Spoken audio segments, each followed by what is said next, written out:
Hey, good evening.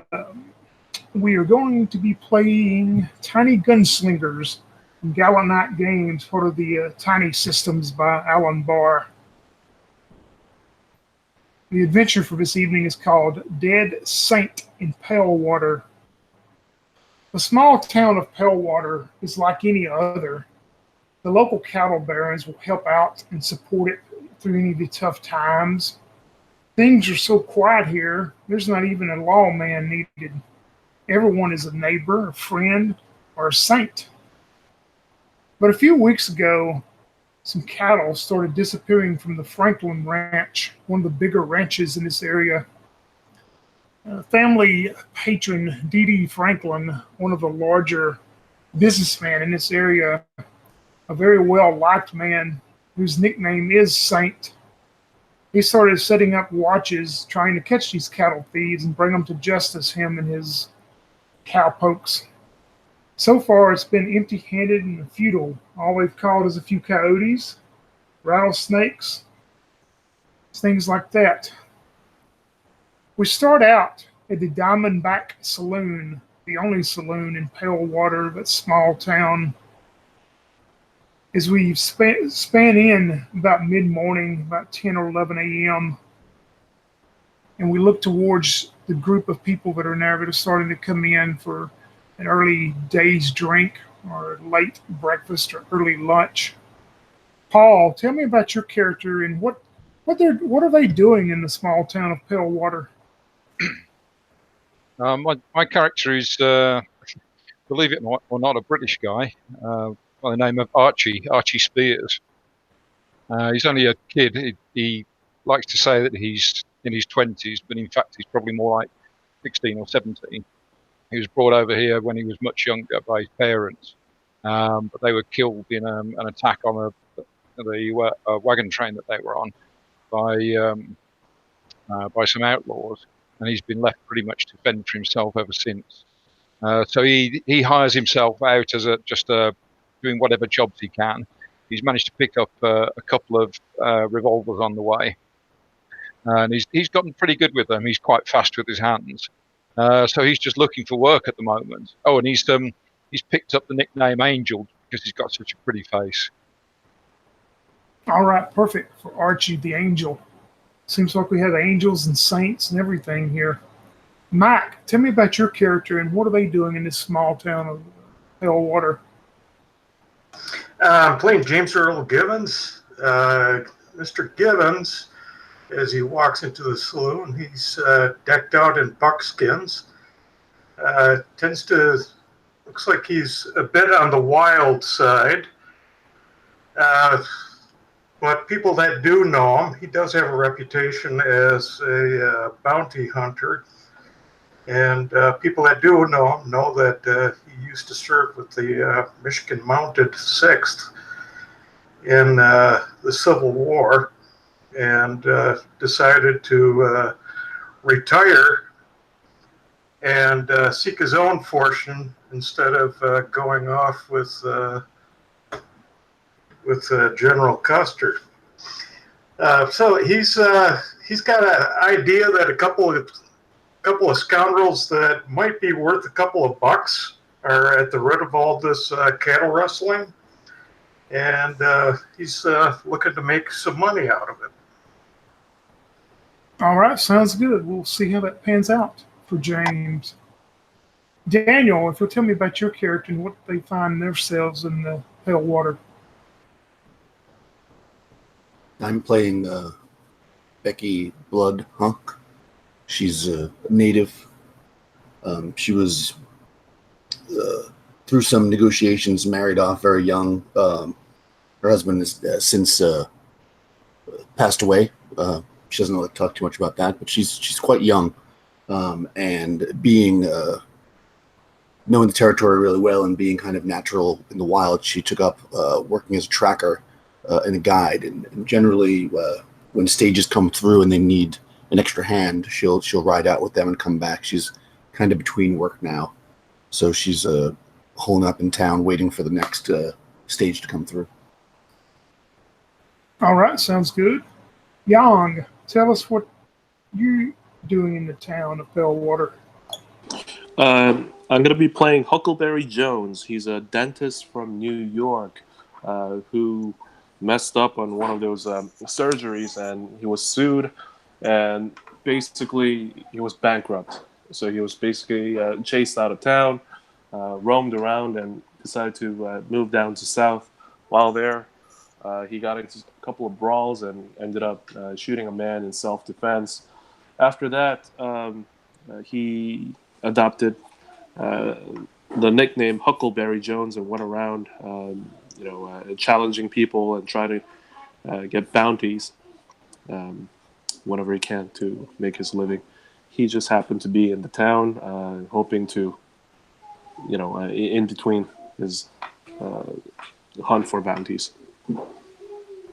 All right, sounds good. And the last member that will form into the group will be Crystal. If you tell me about who you're playing and what they're doing in Palewater. My character is Ima. I'm a genius. And she's sort of a traveling repair person, mechanic sort of person. Pretty much if anything you have is broken or needs repairs, she can do it. She's been doing this stuff her whole life, and it's not really a profession that that women typically are allowed to undertake and everything. But she's just always been really good at it for as long as she can remember. She's always just been good with tools and working with mechanical things and all sorts of stuff like that. And her biggest goal is to one day be able to own her own repair shop. She just tends to get in more trouble, hanging around with the wrong people a lot. But it's always fun for her. So. All right, sounds good. Y'all are having a peaceful time there in the Diamondback Saloon when all of a sudden the swinging doors burst open and a young cowboy runs in, panting and almost out of breath, his eyes very wide. And he goes, "Y'all ain't gonna believe this now. Y'all ain't gonna believe what's happened now." While everyone takes a look at him, the bartender walks over and he goes, "Well, now, Sonny, now calm down there, boy. Now you too young to be in here drinking now, but you what you trying to tell us about now?" The young boy says, "The saint. They found the saint dead on his ranch. Those cattle thieves. I think the cattle thieves are back and did that." It's just dead silence, as you can tell, with the local townsfolk, and they're hearing the word that the Saint D.D. Franklin has possibly been found dead on his ranch. There's not a word being spoken at this point, not even from the bartender himself. So Becky looks up and she shouts to the boys, How are his sons?" They're okay. I just come from the ranch. His wife is grieving, and they're trying to get a posse, I think, together to see if they can try to track down them thieves. And now we got us a murderer, but we ain't got no sheriff here.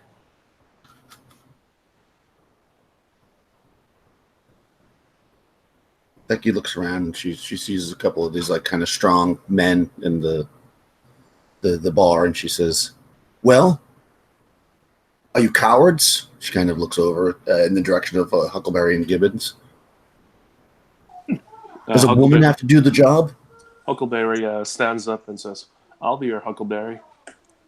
He points at you and walks over towards you. Yeah, Gibbons will get up and he'll just look at you, kick your chair, and keep walking towards the door. Okay, she follows. "Come on, boy. Yeah, so where's this ranch at? I know the way." You know it? I know it. So you've been around the town for a little while? Are you trying to pick me up, or are we trying to catch a murderer here? She goes past and jumps on her horse. Let's go, boys. Ooh. Yeah, and all of you would have horses, access to a horse with no problem. Yep. Huckleberry mounts his horse and follows her. Yep, I'll mount up. What would Archie and Ima do at hearing this and seeing these other three characters get up and walk out, as they seem to be very interested in going to the ranch?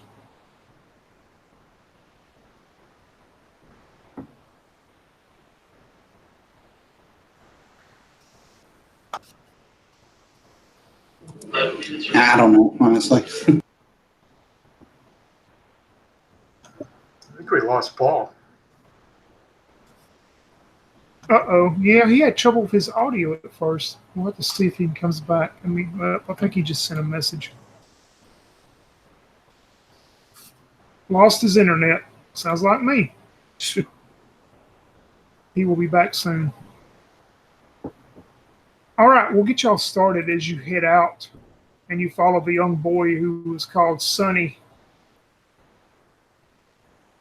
Becky, you know the way to the ranch also and would know a little bit about the Franklin Ranch. Is probably one of the bigger ranches here, one of the bigger cattle ranches in this area. It takes you maybe, to get to the ranch house itself, it's probably about a 20-minute ride or so, maybe 30 minutes, depending on how you go. But I'm sure everyone's in a hurry. But you arrive at the ranch house there as Sonny takes you in, and Sonny works for the Franklins. Is one of their cowpokes. You see a very tall, skinny. He looks probably in his mid-20s, but he's very much younger than that. It would be the youngest Franklin boy. You see him sitting out in the yard, and he's got his head down with his hands in his head. And as you five approach, and he looks up and he sees Sonny and goes, You brought some help. I see we're fixing to go hunt that rascal down and bring him to justice. Paul's out there getting a new rope ready for him.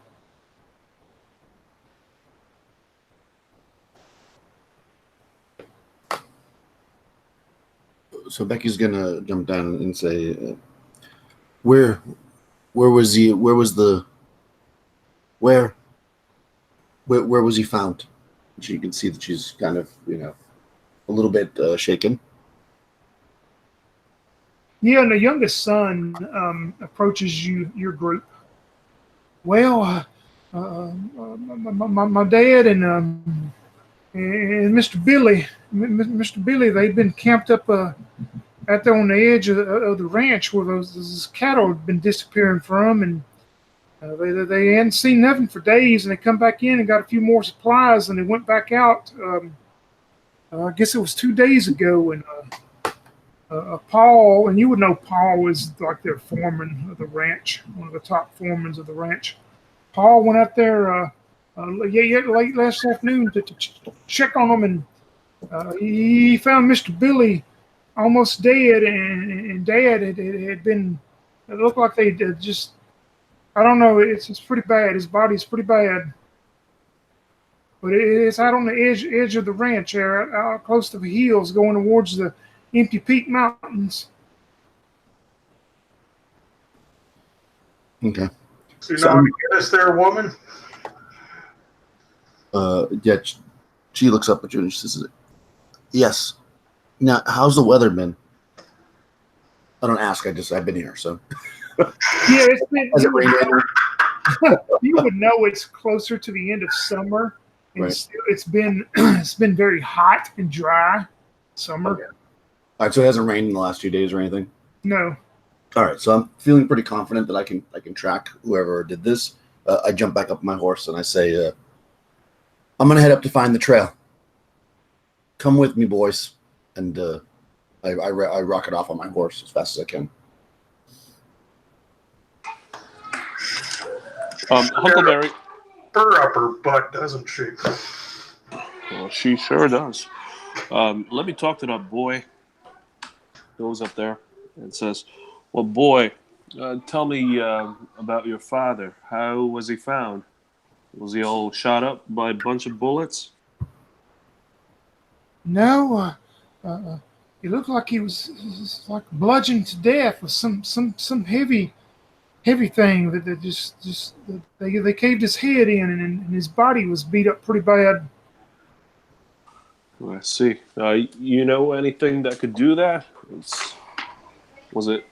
He wasn't trampled to death, was he? No, no, sir. It wasn't nothing like that. It wasn't no stampede or nothing. It was a person that did this. Ain't too many people use those things since we got guns now, but it looked like somebody hit him with something heavy.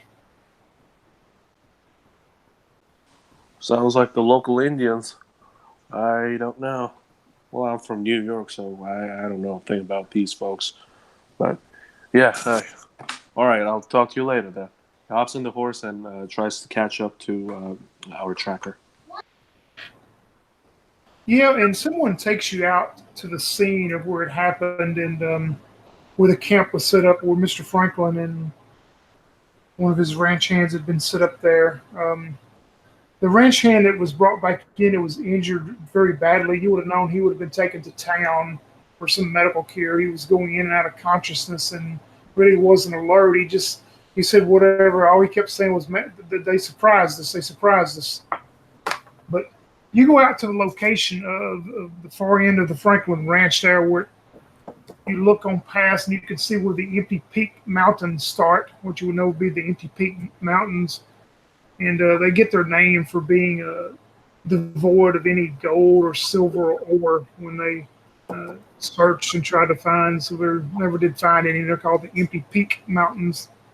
But sure enough, you see the campsite, and it was just where them two were. And you see a fire pit where some old coals are, but you see an area of what appears to be a lot of blood that was pooled up there.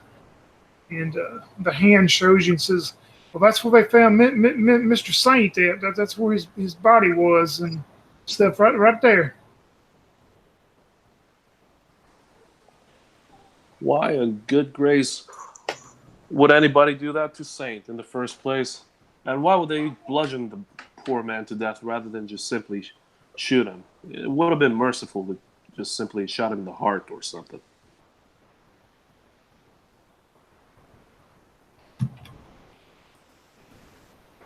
He goes up there to examine the pool to see how much blood has been spilled. Yeah, he was a dentist, you said, right? In his background? Yeah. Yeah, you can roll what advantage in, so 3d6. Of course, you need a 5 or a 6.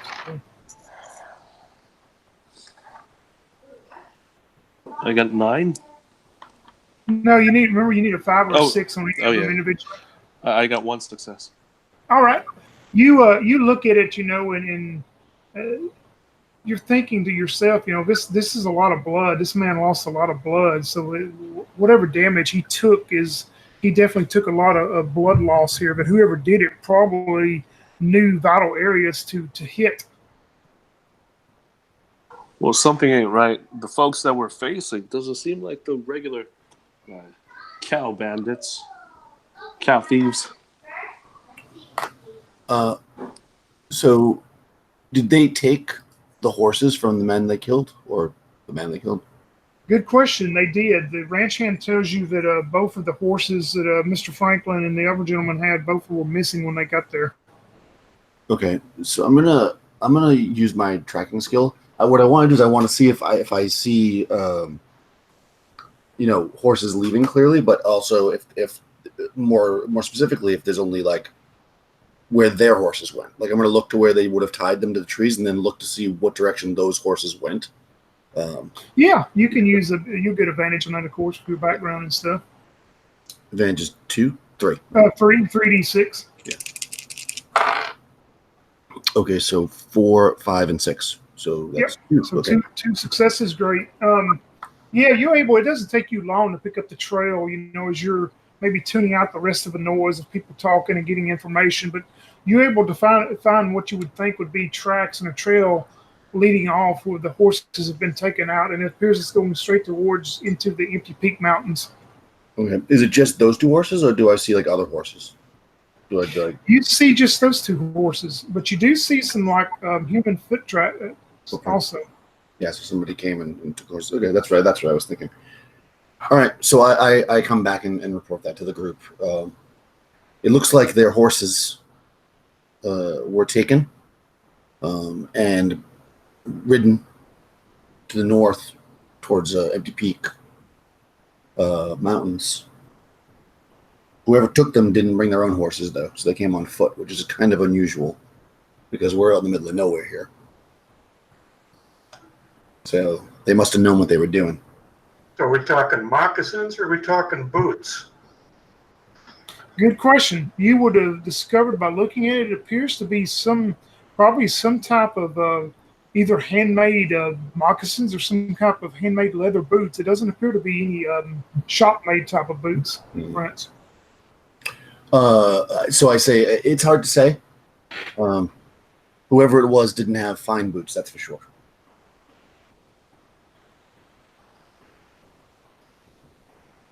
Clearly, being native, I don't want to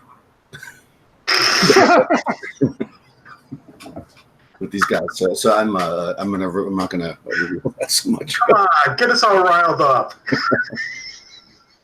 We're gonna try to avoid that for now. Okay, so yeah, so I say, well, the longer tracks sit, the harder they are to follow. Yeah, that's what I say. Let's do that. Let's get a move on it then. Okay, so I mean, we don't, clearly we're in a bar, so we're not like ready to per se to like, go in the field, but there's supplies here, right? Because they were camping. So can we take some of the rations and stuff with us?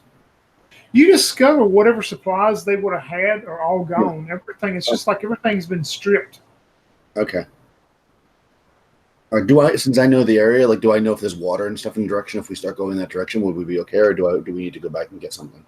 You would know that you could probably find a couple streams up in the mountains, but food would have to be either something you would hunt or, you'd have to get berries.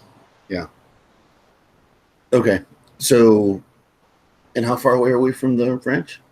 It's roughly, y'all rode fast, so y'all made it here in about 20 minutes probably. Oh. All right. So I mean, I let them know that. I said, listen, we could clearly moving forward makes the most sense. What I think we should do is I can start to move forward with Crystal, your character's here too, right, Crystal? You didn't say no. I mean, I never did say I came. So Did you? I mean, Ima wouldn't have a reason to go investigate a murder. So I guess I'm still in the bar. Okay. So there's only the three of us, then plus the guy that brought us here. So I say, I'd like to start following the tracks now. If one of you men want to come with me, and the other one could go back to the ranch and get supplies and catch up with us. I think that's the best course of action. Now I'm gonna go back to the ranch and get some supplies. I'll be meeting you back here, following the trail. Leave me something. Drop a couple of pebbles or something so that I'll be able to follow you. So I look at him, and then I pull out like my big like hunting knife, and I like make like a hack in the tree, and I say, "This is how we make trails out here." So I hack the tree in the direction we're going. So I say, just follow the trees. Well, before we part, it seems like that the folks that ambushed them have been coming out of nowhere. Yeah, you would know that you could go back to the ranch, and of course they'll provide you anything that they can to help you and assist you since you're trying to find the killer. Yeah, so he goes back to the ranch. He basically tells his compatriots that to be careful on their way because Satan was probably ambushed earlier. So he goes back. Yeah, and I'm gonna follow the trail, I guess, with Gibbons if he wants to come with me, and I'll periodically mark the tree so we can be followed. Yeah, I'm off with. I'll take off with Becky. Yeah, you're able to do that. I mean, it's easy to follow this trail. In fact, for both of y'all, with your backgrounds and stuff, you're able to follow the trail. It's not like they're trying to actually hide it or anything as they head off towards the Empty Peak Mountains. Are you going to stop after you go so far and stop and wait for Huckleberry to catch back up with you, or you're just going to continuously like market for him? No, I think we're just going to market it. I mean, because we're following a trail, we'll probably, we're going slow. So I'm assuming he'll catch up eventually.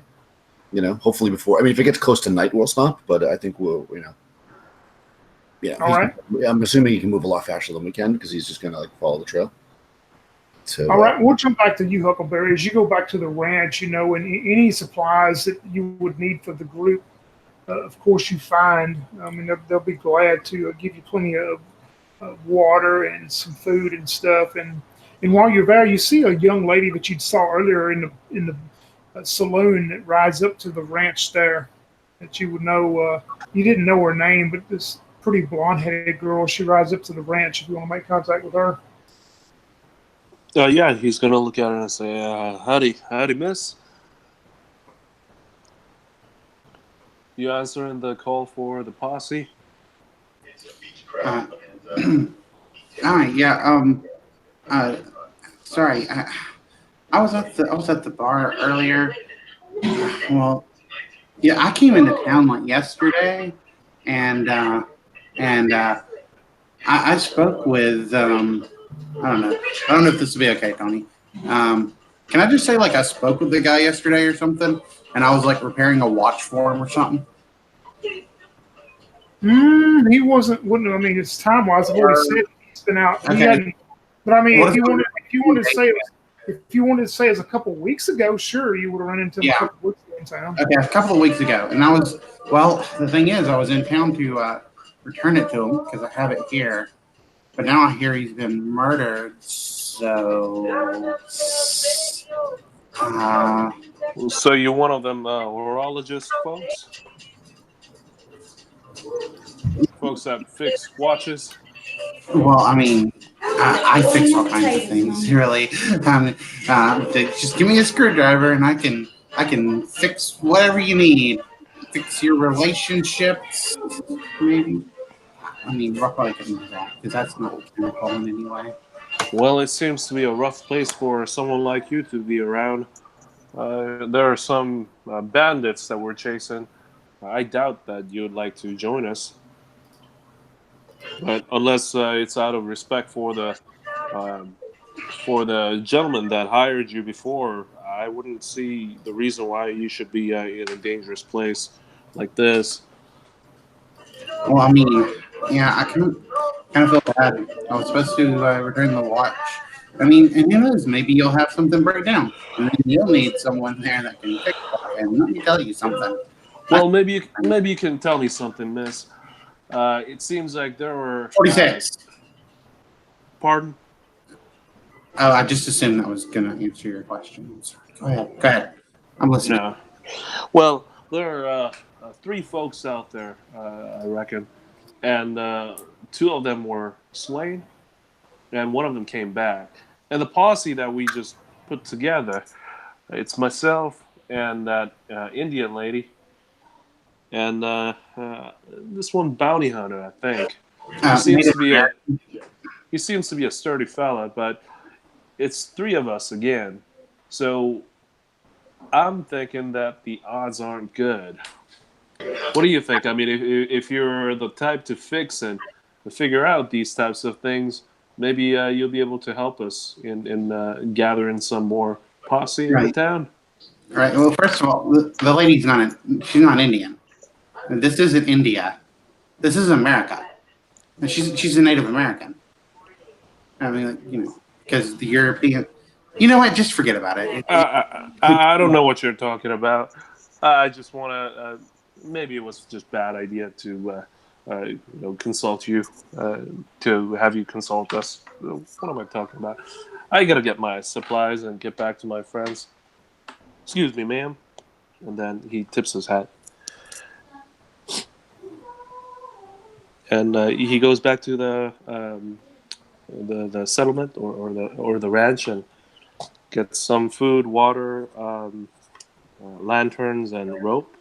Yeah, I'm kind of follows him. And he's on the way out, and he sees her again. Howdy, ma'am. I mean, I don't know where to return this watch to now, so... Well, his body lies back in the town, and his sons are back there in the house. Well, I don't suppose it'll be proper for a young lady to go up there all by herself. I'll accompany you and um, just to the door. Here, follow me, miss. Oh yeah, awesome. And then, he escorts her back to the ranch.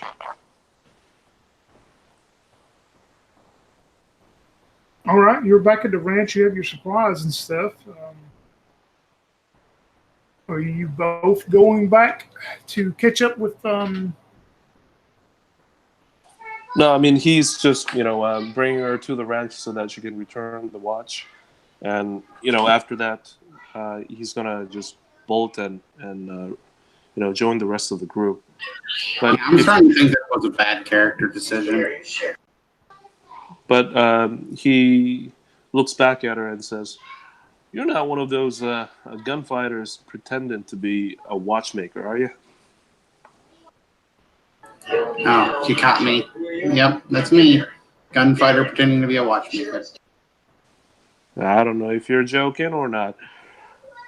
And then he suddenly pulls out his pistol and tries to point at her to see if she reacts in time. Ima screams and drops the watch and it breaks.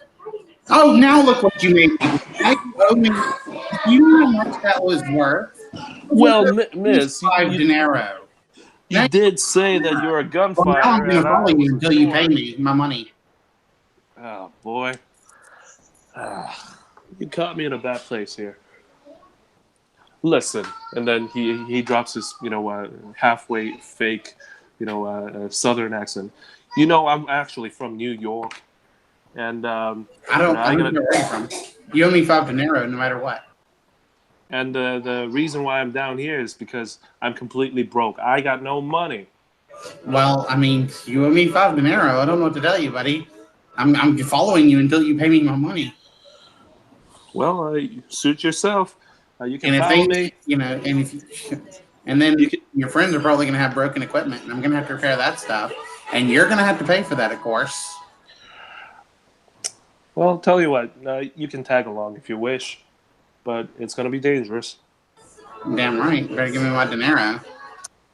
And here, take this too. And then he throws one of his pistols at her. She screams and fumbles it, but then finally catches it. You grab that, cock that, and just pull the trigger, and you'll be able to shoot. Now you're one of the posse. Just come on down here. I don't need this. No, I don't. I mean, no. I have something to protect myself. It's fine. Here, just take this back. All right. I'll do so then. Very carefully hands the gun to you, like all right. in almost childlike manner, like very carefully making sure not to press any triggers. Well, Lord help me, because I think I probably have contributed to the death of an innocent young woman. And then he allows her to follow him. She has a horse of her own, right? Correct. Yeah. So she says, "Well, saddle up. We're gonna catch up with our fellas." And You do. You make haste. You two make haste back. And you pick up the trail that you were told to look for by Rebecca, and you're able to pick up that trail. And during this time, Rebecca, you and James, you're still following it pretty well. I mean, it's like I say, this whoever or whatever's doing is left no sign of trying to hide from taking the horses, and you keep seeing, every once in a while the we'll call the moccasin footsteps. And you see the dust coming up behind you, and you would probably think, it's a Huckleberry coming in. And sure enough, as soon as you see Huckleberry's got another person coming with them. And mysteriously, the gentleman that was in the bar or the saloon, earlier, that was coming with you, it would appear that he's left. He's not come to the area with you after he said he was. But you definitely see Huckleberry and this young blonde woman approaching you.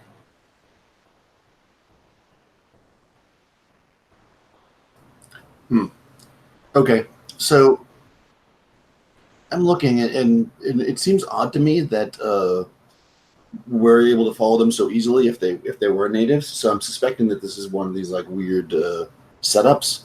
So I'm being extra cautious about making it clear that it's not natives as we follow. Does it seem like they're moving quickly? Like, I mean, can I tell from the horse prints? Like, were they moving fast? No, it would appear just pretty normal. Maybe a somewhat hurried pace, but nothing like very haste like y'all have been making. No, it's okay. And do you have any kind of trait that would give you anything to like to inspect those in more trying to get some type of maybe perception about, like you say, if somebody's trying to throw you off? I mean, no, I don't think so. I mean, I have tracker, but that doesn't give me that. It gives me advantage tests on tracking creatures. Right. Yeah, no, I don't have anything like that. All right. I'm just making an assumption.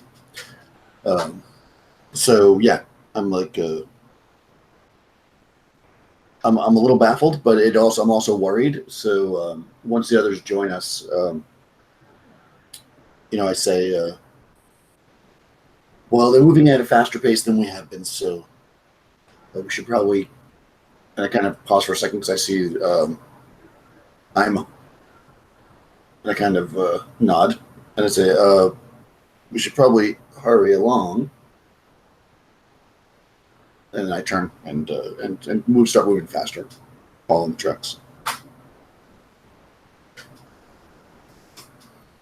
Huckleberry turns to his friend, the watchmaker or watch repairer, and says, "So you're saying that she's not an Indian?" And she points at Daniel's character. Oh no. No. You see, originally the Europeans, they thought they had discovered India, but then this turned out to be America, and I guess it turned out to be anyway. The natives here are not Indians. It's a misunderstanding. It's a long, complicated history thing, weird stuff.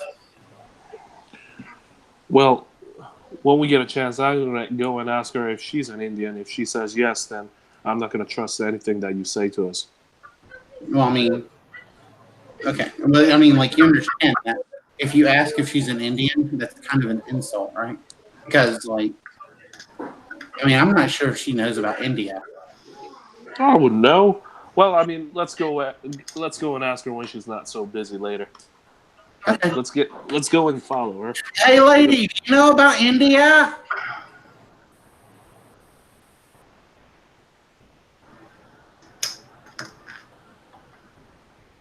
See, she ain't answering.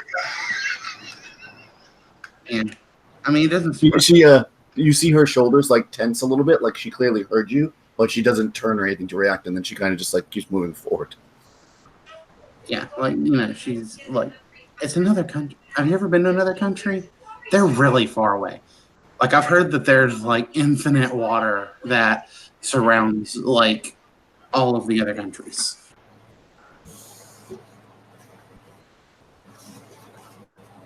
You're able to continue the trail, Rebecca. You're able to continue locating the trail and continue maneuvering on into, you're starting getting a little steeper into the edge of this side of the Empty Peak Mountains. So travel is getting a little bit slower now as you're taking your time. But like I say, the trail is still pretty easy to follow as you're getting there. We'll say it's roughly, by now we'll say it's pushing 2 o'clock probably that afternoon.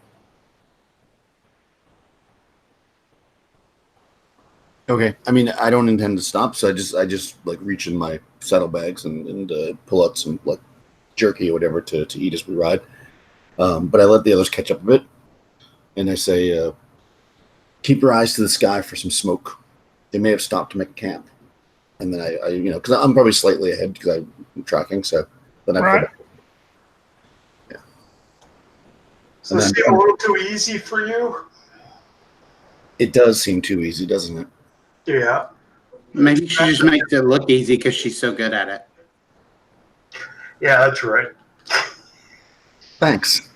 Where do we get this green orc? Well, she's native, so I think that's his wife. He's a dentist. No, I'm nobody's wife. I tip my hat, ma'am. I don't think anyone would want to marry me. Well, my friends, That's what my dad used to say.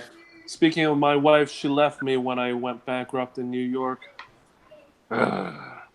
So I kind of lean into Givens and I say, she's not pretty enough to be a whore. It's never stopped anyone. No. I don't think. He owes me 5 dinero. He broke the watch that I repaired. What? Oh. Yeah, it was a really nice watch too. What's the guy that was murdered, Tony? What was his name? Franklin, D.D. Franklin. Franklin, yeah. Franklin gave me a watch to repair, a few days ago, and then I repaired it for him, and then I was gonna return it today, which is why I was here, but then he died, and then this guy broke it, so he now owes me 5 dinero. Correction. I just simply tested to see if you're telling the truth that you're You a gun pointed fighter. a gun at my head. And you were the one that You dropped pointed that a gun rock. at my head. I had a valuable object in my hand. So I look My at Givens Lord. and then I start going forward. I gotta say, you remind I'd me write of it my forward, ex-wife here. And then once we're clear of him a bit, I say, see, Yeah. that was his wife. You pointed guns at your wife's head. Well, I would think that would explain why she left you. Probably had nothing to do with you going bankrupt. No, you have no Leave idea about the someone circumstances That of my pointed plot. guns at my head. It was a botched oral surgery, nothing else. Something like that happens once in a while.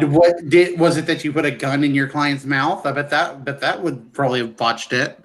Well, the reason why I wield a gun nowadays is because I got so mad because I lost everything up there in New York.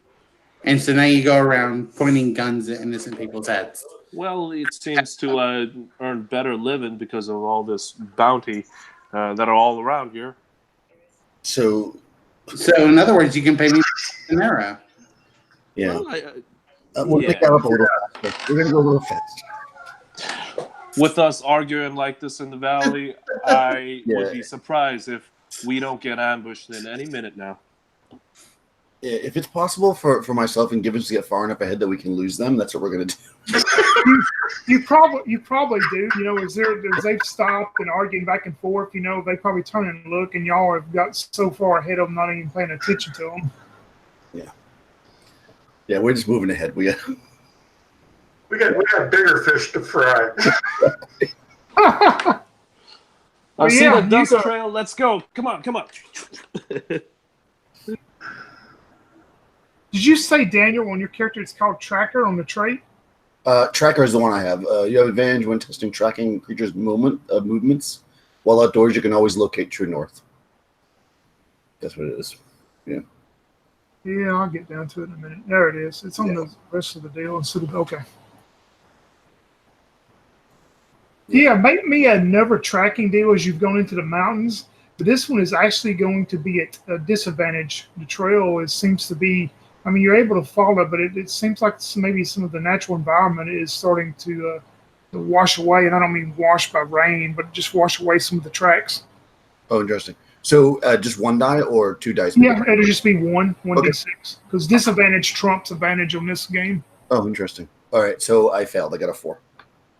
Yeah, I mean, you start, maybe you look towards James, and James, you can make one 1d6 roll for me if you want to.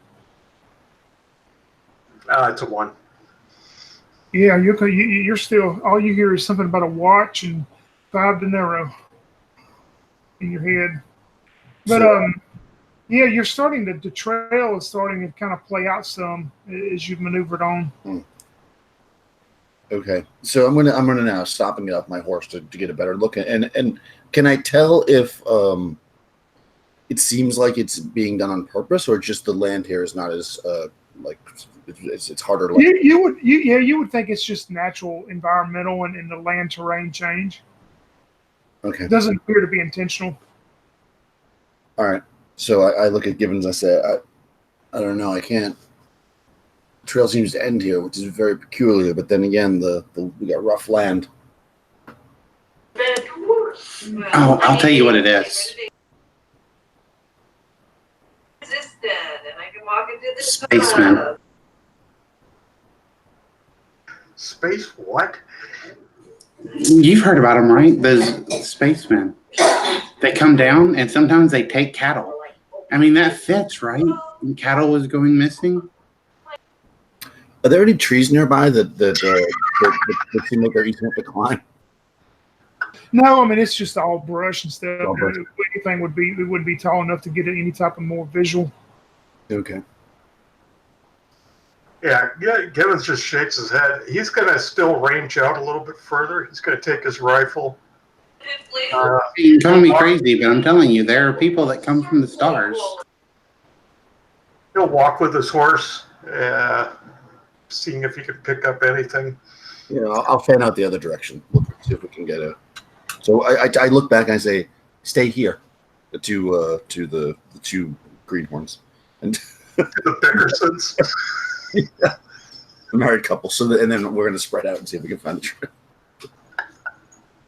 Yeah, and y'all spend time doing that, and it takes some time and maybe taking a break, checking the horses and stuff. You would know you've got probably about an hour before sundown starts hitting in the mountains here. But both of y'all can make a just a standard 2d6 roll again for me. Okay. That time a 4 and a 5, so 1 success. All right. Got nothing. Nothing.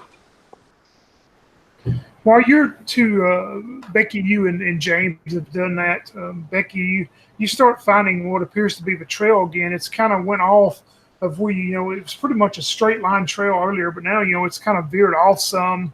It would seem in the mountains, maybe they're taking it seems maybe an easier path. I mean, to you would think, but as you start following it, there's something else you see that's approaching you. And he's on foot and he is pulling a mule with him.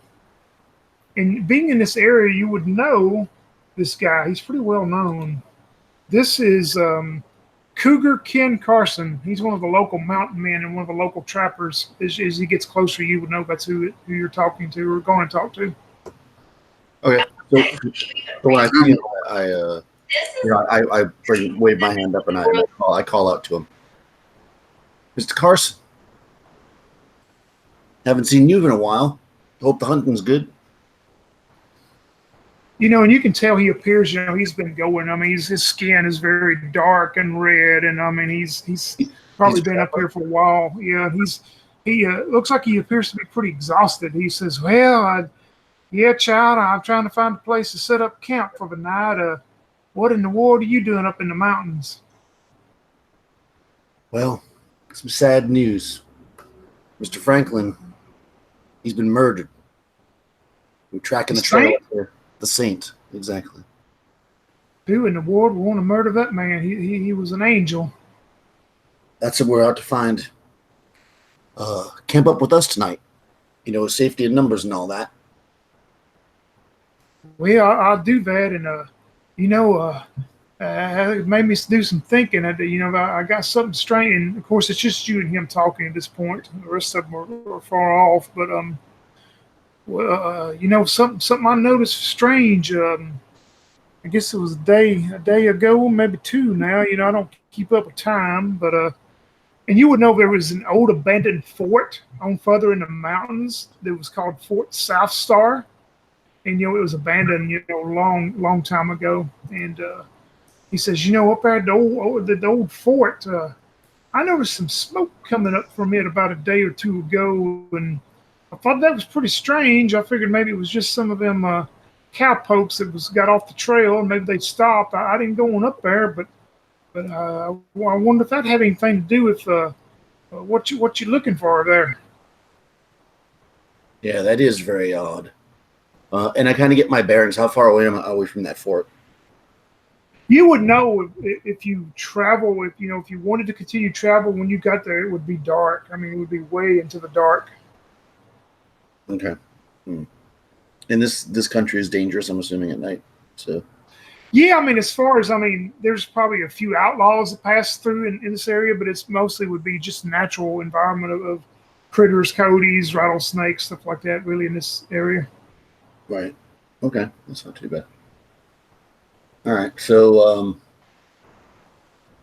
Well, I turn around as I'm thinking, and we're kind of catching up by bringing back to the rest of the group. But I'm trying to decide if we should head up there tonight or not. I'm feeling like we should. So when we get back to the group, I introduce Mr. Carson, and I say, seems that there's been some smoke up at the old fort that Mr. Carson's seen. If we travel now, we could get there pretty late in the night, which could give us advantage on these people. I shake my head. If they're there, but it's not easy riding, and it's going to be a little dangerous with the coyotes and all that. What do you think? I'm up for it. You know that. Yeah. I'm up for it too, but what is that? What is it that we're facing here?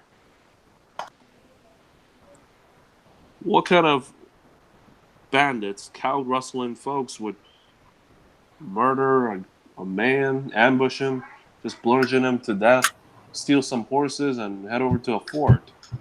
So I look at the dentist and I say, now I know back east, you all like to talk a lot. And here we get things done. Don't matter what kind of man it is. It's murder. I'm going to marry this woman. I hope it ain't a Starman. I've heard they're really strong. He face palms and then shakes his head. So yeah, if the group is for it, then I guess we're going to travel. Maybe we wait, like we give ourselves a little bit of rest so we don't wear our horses out, and maybe have something to eat, and then we'll head off again tonight. Because the longer we wait, the more dangerous it is. Yeah, and Cougar Ken enjoys a meal with you. And, you know, of course, he's not, he doesn't go along, but he tells you, you know, you be careful up there. If they murdered Mr. Franklin, you know, they probably got a bullet with anybody's name on it. But I know you, I know, child, I know you lead them straight in and do what you can there. Thank you, Mr. Carson. And I ask him to report back to the family that, you know, where we are and where we're going, just in case. Yeah, he said he'd leave out at daylight to go back to the ranch and report in.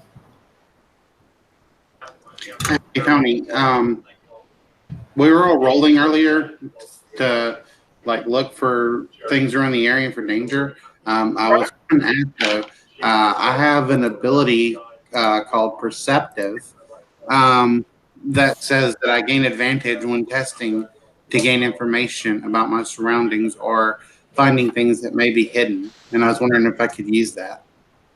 Yeah, you had the perceptive trait? Yeah. Yeah. Yeah, make advantage roll test for me then. Okay. 2 successes. Yeah. You know, while all this is going on, you know, when you're trading information with Cougar Ken Carson and preparing for the next step, you know, you start, you know, you heard earlier about maybe, you know, someone's trying to hide their tracks in various ways or whatever. But yeah, you start noticing it appears that maybe these footprints and stuff that they appear to be. You definitely know it's not from any of the Indian tribes around here. The way that the footprints are left and stuff. I mean.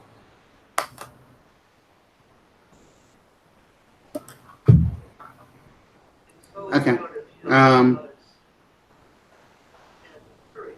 Okay. So yeah. So I'll say I'm in the dirt, and like I've gotten off my horse, and I'm kind of just going around a footprint in circles, and have a stick, and I'm kind of like making an outline of it, and then like I kind of draw a line a little bit, and kind of get on the ground. I take out like a ruler or something and start kind of measuring.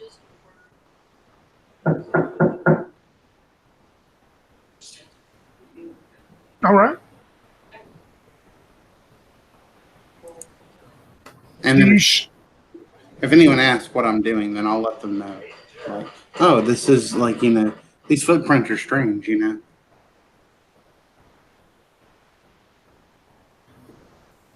Do you share those thoughts though with the rest of them about, you know, you it doesn't appear that by the way they're being left that you would think there would be from any of the native Indians here? Yeah. Like, I mean, I was saying, like, if anyone asks, then I'll just never share them. But I'll probably like write them down or something. Huckleberry looks at her and says, "Now, what are you doing?" At which point she will then, these footprints are obviously not native, so I'm trying to figure out where they came from. Is that so? Why do you say that? Oh, well, I mean, like, I travel to different tribes around here. They sometimes have things that, break. And, so I've been traveling around, fixing stuff for them. And, I watch the way they move and stuff. I find it fascinating. They move different than white people. Yeah, white people. Hold on a second. Let me get that tracker. Hey, over here. This lady here seems to have found something. You want to take a look? And he flags down our tracker.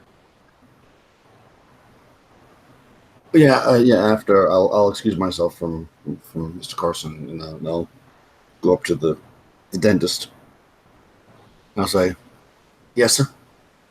Well, this lady here seems to think that there's something wrong about the footprints. You care to explain to her? Oh, yeah. You see, like, these are clearly not native footprints because with the natives, you see, they always dig their toes deeper into the ground and push on them more. But these guys are clearly using a full foot pattern, which is more like what, townspeople do. I see. That's very interesting. Thank you. And I go back to feeding my horse. She tell you those little star people again? Yeah. And she's talking about how people walk with their toes. Yeah. Must have read it in some book somewhere. City folk. Yeah. Huckleberry looks at her and says, "So you've been studying the way that the folks here around here walk? You've been studying their gait?" Yeah, it's kind of a hobby of mine. Oh, you know Miss pregnant? Like, it's obviously very early. Well, pardon me, but I don't think I've actually asked you for your name. What's your name again?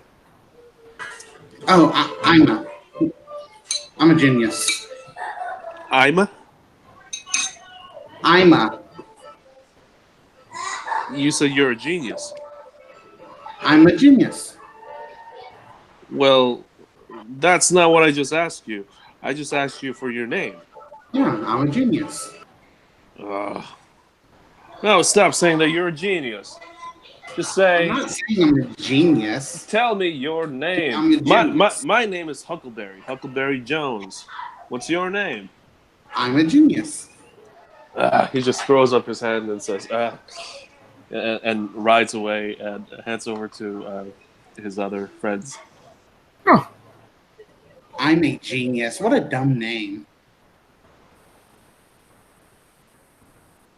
so is the plan to saddle back up and continue towards the old abandoned fort? Yeah, that's the plan. We're gonna rest the horses for like an hour, eat something, get the information that we can. I'm gonna try to while it's still light out, get a base course in my head so it'll be easy to move once the night comes. Like, I'll look ahead of us and see where it might be, like a couple landmarks or whatever to follow. And, Yeah, and it's actually somewhat of a starry night, enough with some light coming down from the moonlight and all that. But you're able to do that, and as you're maneuvering along on your horses, taking your time, of course, in the dark. Everybody roll a standard test, and if anybody fails, let me know. If you pass, you don't have to let me know. Failed. Okay.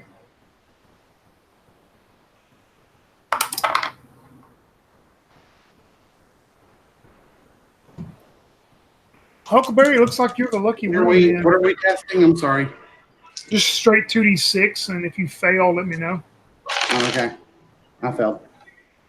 Well, Huckleberry, looks like you and Ima of the lucky two, you're maneuvering along on your horses. We'll start with you, Huckleberry. Yep. Huckleberry, your horse all of a sudden lunges off as a rattlesnake is lunged up and bit into your horse. And make me a disadvantage test, which is 1d6. 6. Yeah, you're able to hang on to the horse and not fall off somehow. Ima, you hear the rattle and you see this going on with Huck, but you hear a rattle close enough to you too as your horse is spooked. But you see it lunge out of the dark at your horse, but it misses your horse. Okay. So yeah, I'm sitting there telling Huckleberry, I'm telling you, like you had the gun and you pointed it at me, and that's what made me watch, and that's why you owe me now because you pointed the gun. And as we're discussing that, suddenly these rattles come at us, and Ima screams. All right. Rebecca, you and James, of course, hear the horse deal, and then you hear the scream coming from Ima. As y'all are somewhat distance, probably ahead of them. Keep tracking. Yeah, I just stop, but I don't go back. I stop and wait to see what happens.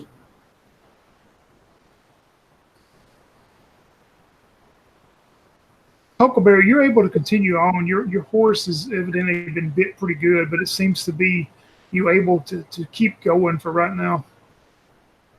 Is Ima okay? Did she fall off or anything? No, the evidently the rattler on her missed her horse. Okay. Ima's going to take off in a sprint. All right.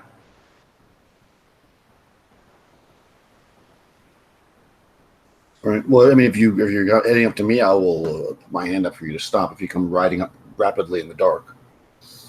Yeah, I mean, when she sees you, she'll kind of stop, and then she'll be like, "There are rattlesnakes back there." Yeah. You didn't get bit, did you? No. No, I didn't get bit. All right, good. Did I see the rattlesnake that attacked Huckleberry or not? Did you see it? You asked. Yeah. Nah, it's too dark. You wouldn't have Yeah, seen it. that's what I thought. That's why I didn't say anything. But I wanted to make sure. Okay. Just be conscious, and I'm going to start off. So, as we start to get closer to the where I think the fort is, as the night progresses, if nothing else major happens before then, I'm gonna. I mean, I'll tell Givens I'm gonna do it, but I'm gonna go a bit further ahead because I have the sneaky trait. So I'm gonna try to get up. I'll probably get a decent amount of, and then I'll periodically stop and let them catch up, and I'll just start doing it like that. Excuse me. Yeah, you're able to do that. And when you get to that point, as you go up and maybe you tell the rest of them you're going to go out and check, you're getting close to the fort. Yeah, go ahead and make that sneaky trait test at advantage. Oh, good. 2 6s and a 1. So I guess that's good. That's 2 successes. All right. You're able to, get to, you would know also this fort. I'm going to show you a picture of it, of kind of what it depicts like. You would know that part of it was built into the mountainside itself to make it more secure and more defensible. And this is pretty much what the old fort would look like in a way. It was abandoned. It was kind of built in the mountainside and part of the rocks and stuff. But yeah, when you get up closer to the fort there, you notice some light coming from what appears to be like some old torches, or there's not any modern lanterns, but old hand-oiled wrapped torches that are placed around the perimeter of the fort is one thing you notice. And you start noticing also some individuals that are patrolling and walking around the outside of the fort, and I will show you what they look like here in just a moment. The one thing that really catches your eye is you see a crossbar that's been placed in those rocks there, a wooden cross member bar, and hanging from it appears to be probably a Native American is hanging from it. But the people that you see as you get closer You see the ones, you see a bunch of them appear with a guy with a white face. It appears like they're all covered in like this white paint, and they're all very slim and very almost emaciated. I mean, they look like they're some of them may be sick or they're just very thin and very emaciated looking. Ugh, okay. So they're ghosts. And so do I know if this fort, because it's built into the stone, is there like, do I know if there's like chimneys where like they let the smoke come out, or when they cook, do they do it like on the outside? Or do I not? You would know probably now it would be on the outside. Most of some of the forts crumbled in and stuff. Okay. All right. So I'm gonna, I'll wait for a few minutes to see, if I can get as accurate as possible of a count of how many of these people are there, and also I'm gonna, keep an eye on the Native American to see if they move at all to try to determine if they're alive. So when we make our plan. Yeah. Do you have any trait that would maybe give you? You don't have the perceptive trait. No, I don't have. So just maybe a 2d6 test to see if we can try to get the count. Okay. Well, a 5 and a 6. That's pretty good. 2 successes. It would appear to you that you've counted maybe you would think 10 to 12 of these individuals. And something else you notice about them, they're all, there's male and female both, and they're wearing like, the females are just wearing like leather jerkins or stuff, but they all seem to be appeared to armed with some type of primitive weapons, maybe like they're carrying spears and stone-looking axes and stuff. I mean, they don't appear to be any of them armed with firearms at all. Okay, good. And I don't recognize them as any tribe that I would have. No, this looks like none of the locals that you've ever seen at all. Okay. And as far as the person is hanging from the cross member, he hasn't moved that you've noticed, or I mean, either he's passed out or he's already deceased. All right. Okay, so I'm gonna work my way back to the group, and I'll let them know what I see. And I'll look to Givens and I'll say, I'm good at finding them, but I know you're good at taking them in. What do you think we should do?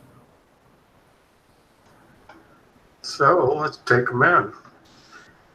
And one other thing, I hate to interrupt, but I forgot to tell you this, Rebecca. One other thing you would have noticed what appeared to maybe like some crude made corral or kind of a pen.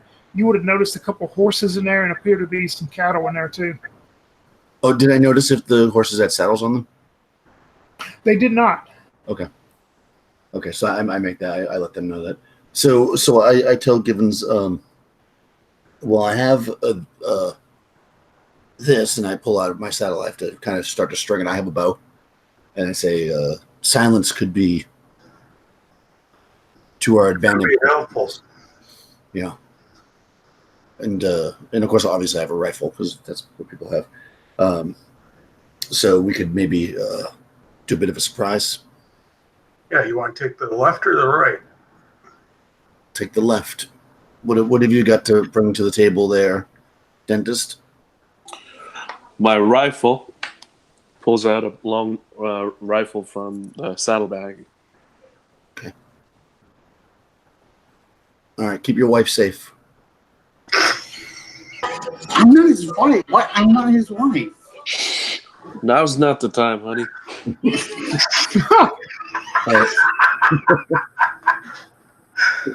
There we go.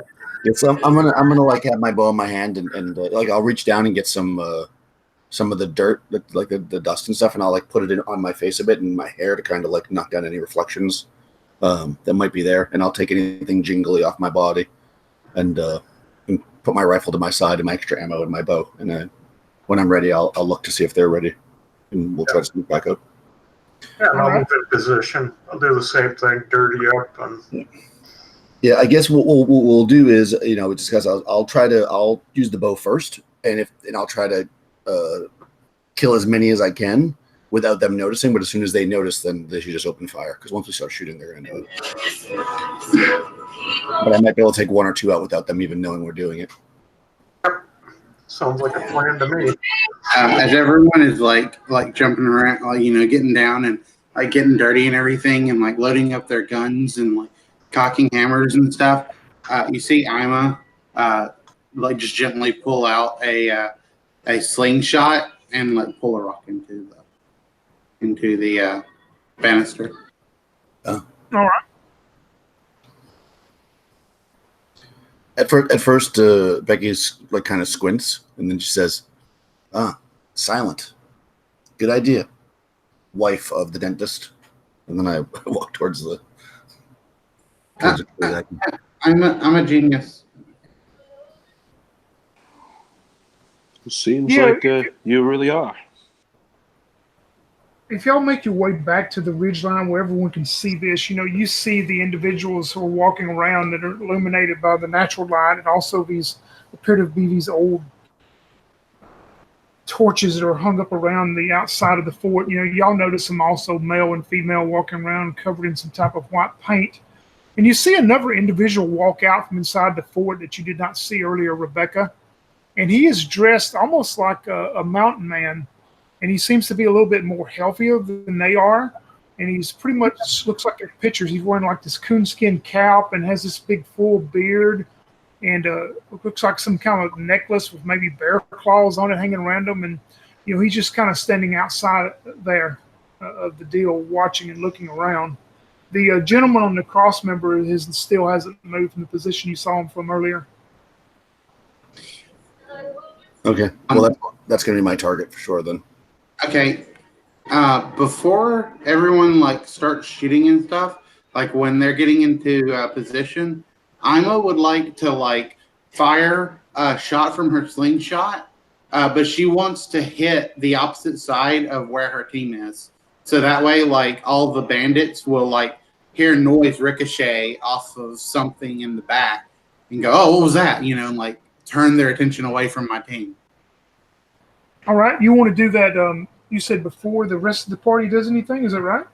Yeah, but like I want to let them like get in position and stuff, and then like hit something in the back, like when they're obviously getting ready to shoot and stuff. Yeah, but I mean, my question is, do you want to do it before they start taking their shots? Yes, I want the cowboys to like, or the people that we're about to shoot at, to think there's something on the other side. That way, they rush to defend the wrong area, and then it would hopefully make my guys. It'd make it easier to shoot them. Yeah, you'll be the surprise part of the deal then if you want to do it. So just roll. That's what I would do. Do I get advantage with a slingshot? Is that your chosen weapon or whatever? Your mastered weapon? Yeah, that's my mastered weapon. Yep. Okay. 2 successes, 2 sixes. All right. Oh, well. You notice what appears from the outside. Earlier Rebecca described maybe seeing 10 or 12 of these individuals. Maybe some of them went inside the old fort. There's still a few outside, appear to be walking the perimeter or stuff. But you take your shot and, you think it's very good. And you just see one of them turn from that direction as he turns and starts moving over that way of where you think you struck something. You only see one of them that it caught their attention. And what we'll do is everybody just go ahead and roll initiative, and we'll have it set. It's 2d6 and add them together. Actually, 2d6, right? And what did you get, James? 9. I'm going to bump you up to 10 for a reason. What about Rebecca? 8. All right. What about Huckleberry? He has the fastest gun trait, so I get to roll 3d6. All right. He's got 11. All right. Nice. And what about Ima? 12. Wow, this is amazing. Everybody is in direct line from 12 down to 8. Huckleberry has the fastest guns in the West, and Ima drew a slingshot faster. Okay. The only thing is that we weren't going to like all start shooting. I was going to try to take them off one at a time before they with the bow. So I'm not. Yeah. I'm gonna hold my action until the bow is shot. Yeah, because my plan was to try to take them out one at a time until we get discovered, and then have people just rattle off. So I don't know if that's Yeah, possible. go ahead and take. You want to take a bow shot at one of the ones at the front? That's kind of one of the guards. Well, I'm a little bit like confused as to why she shot a slingshot, and I hear the sound, and I'm like, what's going on? And then I look to see if any of them are separate from the group because that's what I was trying to do. Is there one close? Yeah, That's the not. one that left the group and appears to be going over to where the sling bullet hit. You see that one that's kind of moved away from the other ones. Right, but I have to shoot across the group to get to him, though, right? Because he went the other way. Right. Yeah, so I don't want to shoot him. My arrow will fly through the air. So I think I'm going to have to shoot one that's closest to me, right? I mean, yeah, and you see in that group there's going to be 3 that are standing there, within a 10, 15-foot radius probably of each other. and they're all grouped together. Okay.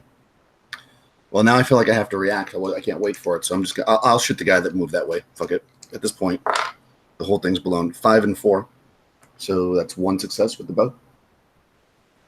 All right. Your arrow hits the one you were targeting the one that was walking in to inspect the noise he heard. Yep. He falls, and let's see if any of the rest of them are going to notice that. You see 2 of the other ones, look over that way. 2 out of 3 out of that group look over that way, and maybe they're muttering something to one another and pointing and stuff. And there's 2 of them that start walking over that way. Okay, the one that didn't walk, I'm going to try to shoot that one if I can. All right. I'm trying to snipe them. Oh, double 6s. Does that do anything? Yeah. Yeah, when you hit him, he falls to the ground too. Okay. Do they notice? No, they're walking over towards the area of the first shot. All right. So at this point, I'm like, I kind of hope that I know I'm not going to kill both of these guys, so I'm gonna try to shoot the one that seems to be that seems the biggest, I guess. Yep. Well, since I had a higher initiative, before he does this roll, can I shoot another sling to where those 2 guys are? And like, what I want to attempt to do is hit it in such a way that maybe they'll split up. Like, Let's just go into initiative and go that route. Yeah, Alma, okay. you're up first. Start us out, Alma. You had 12. yeah. So that's what I wanted to do. All right, shoot your. I fell. Did you make it? No, I fell. Okay. Yeah, your sling bullet, you don't hear it ricochet or hit off anything and make any noise then. Huckleberry, we're up to you then. So it seems like the cover is blown from where he's standing. So he says, "Honey, I told you not to do anything until she's done doing whatever she's doing." And then he aims his rifle and fires off. And that's 2 5s. I believe that's a success. Do you want to target, there were 2 of them walking off in a group, and you would have noticed some more of them or in the area and stuff. Do you want to target one of those 2 that are walking off or into another group somewhere? I'm just shooting the one that's walking off right now. All right, and you had a success, so one of them falls. And you hear the other one that's with him. When you shoot, of course, they can hear the gunshot, but you see him yell something out and stuff, and you see everything start moving. People are moving and finding defensive positions to get behind. But James, we're up to you as this starts to erupt. Yeah, I'm looking for a cluster of people, and I'm just going to haul off on a few shots then with my heavy weapons expert. All right. And I hit 1. Out of 1 the success, okay. Yeah, you hit another one of these painted figures, and they go down.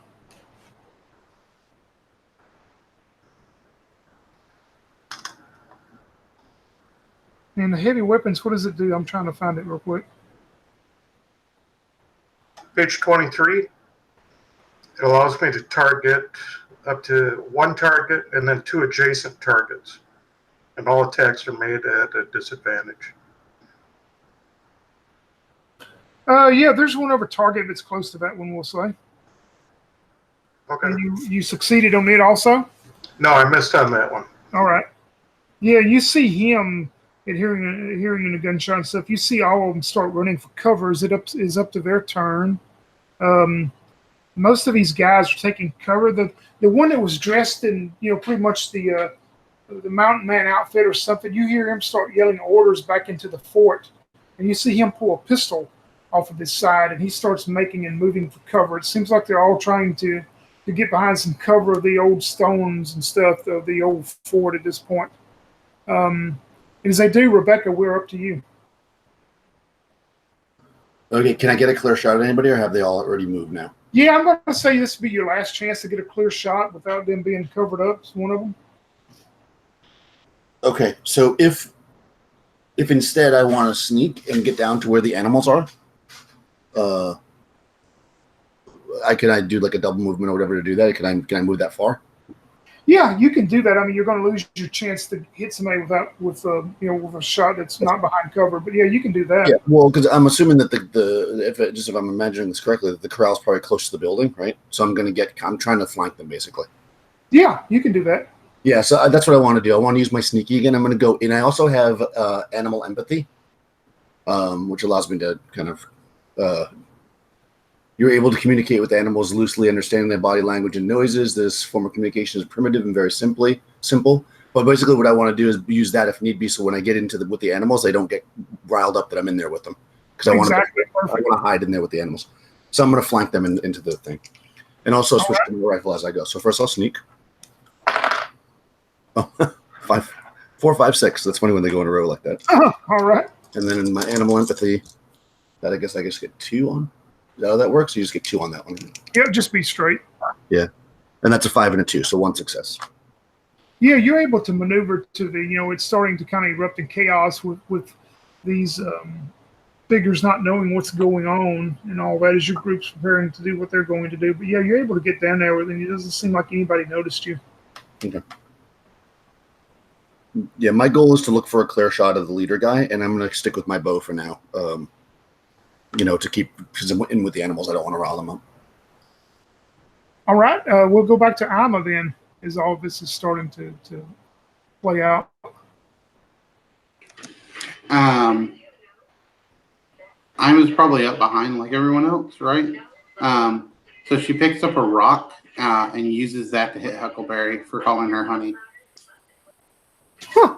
I don't actually want to kill him or hurt him. I just want to pop him with it, and it just because it's a rock, not the actual bullet, so it won't weigh as much, but it would that's what I want to do.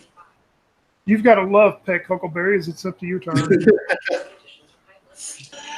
And she just yells at, God damn it, women are all the same. And then he aims, he actually tries to get in cover. Are there like trees or big rocks or anything like that he can hide behind? You can use one of your actions to find the cover. Sure can.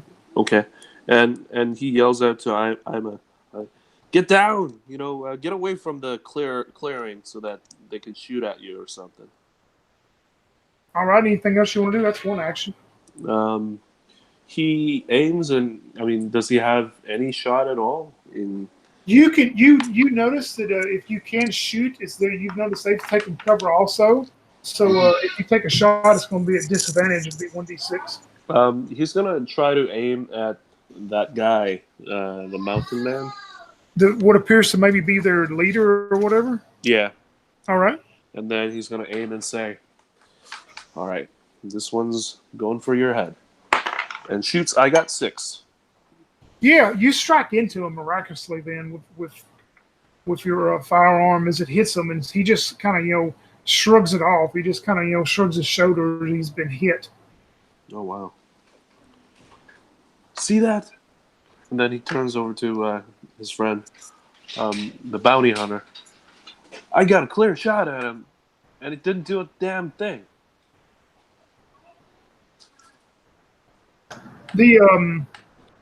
James, we're up to you as this plays out. James will yell back.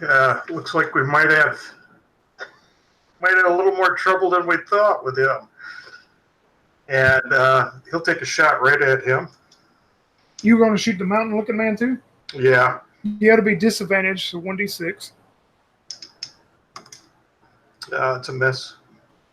Yeah, Anyone you next start. to him? Nope, not really. He was kind of by himself when he come out earlier. So Okay. we go up to their turn. And Rebecca, of course, you noticed this earlier, and I probably passed it on. Everybody would have noticed now. But the people with the painted faces and stuff, like I say, they appear all to be armed with hand-to-hand weapons. You don't notice any of them with any type of firearms. They're all just staying behind cover and stuff. The raccoon skin cap guy. He's still behind a rock, but you hear him yell out, "Well, there's two ways to do this, the way I see it. You can continue to try to do it the hard way, whoever you are out there, and you're going to taste mighty, mighty good when we put you in the roasting pit in the morning. We're kind of tired of eating horse meat and Indian meat. Or we can do this the easy way. You can just throw your guns on down there in the dirt, and you can come on down here and join the group and learn what it's like to live in the wilds." We're up to you, Rebecca. Okay, so even from my position, he's still undercover, right? Oh, yeah. I mean, you can shoot him. It's just going to be 1d6. Yeah. So what I think I'll do instead, so nobody's moving from what I can see. They're all just staying undercover. Yeah, it seems like they've all, pretty much finding, natural cover and rocks and stone. So my plan is I'm going to creep to the front of the, sling my bow on my back. Or keep it in my hand, I guess. I'm going to creep to the front of the area where the horses and stuff are, and I'm going to undo the rope or latch or whatever it is on the gate, and then I'm going to try to get I'm going to try to jump on. Well, I'm going to maneuver one of the horses. I don't know how long all this is going to take, so I'll maneuver one of the horses into kind of the back of the group, and then when I have the opportunity, I'm going to jump on that horse. And I'm going to try to push everything forward, stampede them into the group. You want to stampede them into the group of some of the people that are hiding? Exactly, so that it'll force them to kind of come out of their cover and hopefully this guy too. So I'm going to try to stampede the animals into the cavemen or whatever they are.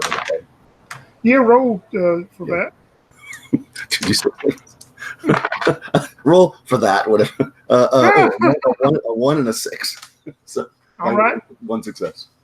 Yeah, you start doing that. You think that maybe you're successful. We'll see. Yeah. As you're in the process of doing that. Yeah. And I guess we'll jump back to you, Alma. Alma whispers under her breath, "They're not Indians," and she's gonna shoot at the guy who's undercover, the leader dude, who All right. he was gonna eat everyone. And I got a 5. All right. You hit him, maybe I don't even care if it doesn't hurt him. The sling stone hits him and stuff. He just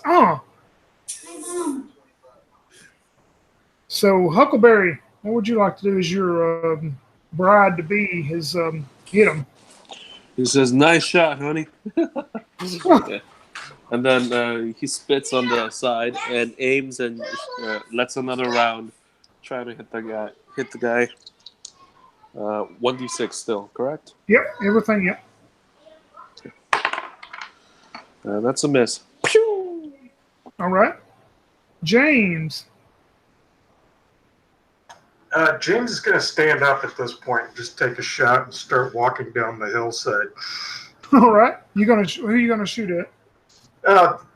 Mr. Big Mouth. All right. That's a hit. All right. You hit him, and he like that grunts. We go back up to them. The first thing you notice is two of these the painted figures. You see them jump up from behind a deal and start running towards the horse pen. Rebecca, you think maybe they caught a glimpse of what you're trying to do. They're running towards you. Okay. You hear the boss man again. He goes, "Well, like I told you, there's two ways to do this. My folks here are pretty hungry, as you can tell, and we're tired of eating this horse meat. I don't know who you are, but I tell you what I'll do. If any of you got any balls to you instead of hiding up there, why don't you come on down here and let's do this like a little one-on-one? You think any of you got the balls to do one of them huckleberry moves. I'm the fastest shot around.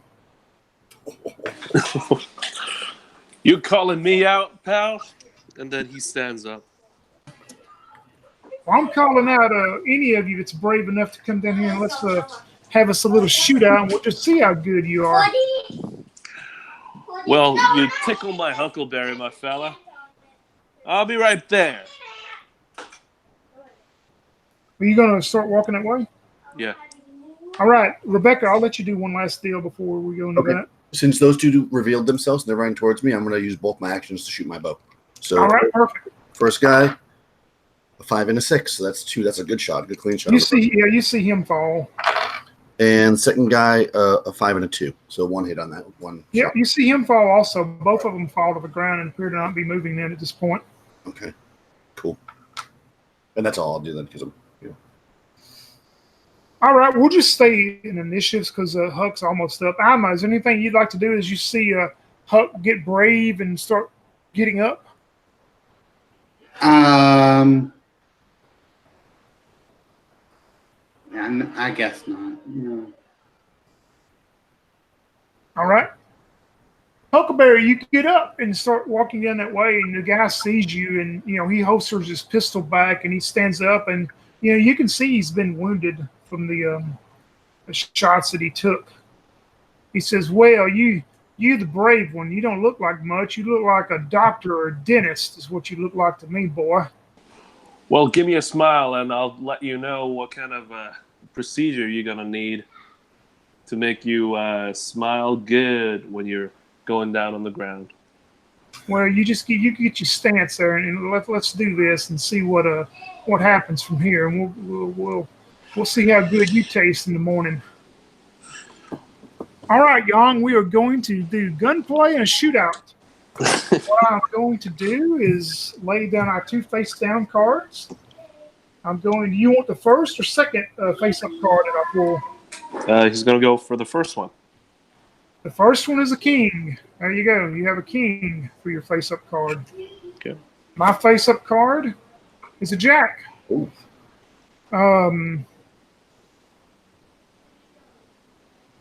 Your face-down card is going to be an 8. So you are at 18 right now. Of course, we're playing to 21 blackjack. Okay. Shoot. I have a 9. So I am at 19. You are at 18. You want to hit, stand, or shoot? Well, he's got gunslinger, fastest gun, and duelist as trait, and I believe I can add 3 grit, which is the current grit to the card or something. Yeah. Yeah, I think you can actually. Oh man, that's going to give you exactly 21 if you do that. Yep. Yeah, I was trying to pull that. Let me find it real quick and read it the way it's worded. Yeah. 2 grit will let you swap out a face-down card in a shootout. Is that what you want to do? No. He has the trait that allows him to use the grit. I'll tell What's the name of the trait so I can read it and make sure I understand it? I forget. It's gunslinger, fastest gun, and duelist. Fastest gun, I think that's duelist. I see it, I think, now. Duelist, yeah. I think that's the duelist that I was reading. Yeah. Yeah, you have to add all of it, which you had 3, so yeah, you could bump yours up then. Yep. And have 21. Nice. Yes, sir. Perfect. That's awesome. All right. Yeah, that's great. Man, that worked out just right. All right, take your shot. You automatically hit, so you get 1d6 damage against this guy. Come on. Oh, no. Not a 1. Oh, wow. It's a 1. Oh. Yep, you hit him, but he's still standing. He seems to be kind of moved out of the side. He was prepared for this. Oh, man. So he gets to make an attack. It doesn't really say if his hit's automatic, so I'm just going to roll his to see if he does hit you first. And he will. He had a 5 and a 6 and a 1, so he also gets to do 1d6 damage to you. You'll take 4 damage. Ooh. as he shoots back at you into you. Then. Yeah, he falters. He's like, ugh. Leans over to one side. The two that were running to the pen, of course, you have them down now, Rebecca. Yep. And I guess we'll go to you, Rebecca, as you see all this going down. Well, now that he's revealed himself, right? Yeah, he's in a Yeah. showdown standoff with your. Yeah. Well, I mean, I'm not honorable, and I see that he's eating my people. So I actually take my bow and I'm going to lay him up with a couple of arrows. All right. I'm going to try to, anyways. A 5 and a 1, so that's 1. That's a hit. All right. With 1 arrow, and then the second arrow, a 1 and a 5. Oh, same thing. 2 5s. Both of them hit. Okay. Yep. So I Yeah, got both of your arrows strike into him, but he's still standing up at this point. I'm pin cushioning him. So we go back to you, Alma. Ima saw her husband get shot, so and he looked pretty bad. So she's gonna charge down there on her horse to try and get him out of there. Yeah, I'm going to say to take both of your actions to do that. I mean, from the distance you were to get down to where he's at, that'll be fine. You can do that. Okay, yeah. So she's riding down. Huckleberry. Huckleberry, you hear your name being called from behind you, but would you like to continue the one-on-one, or do you want to do something else? Yeah, he's gonna continue the 1-on-1. All right.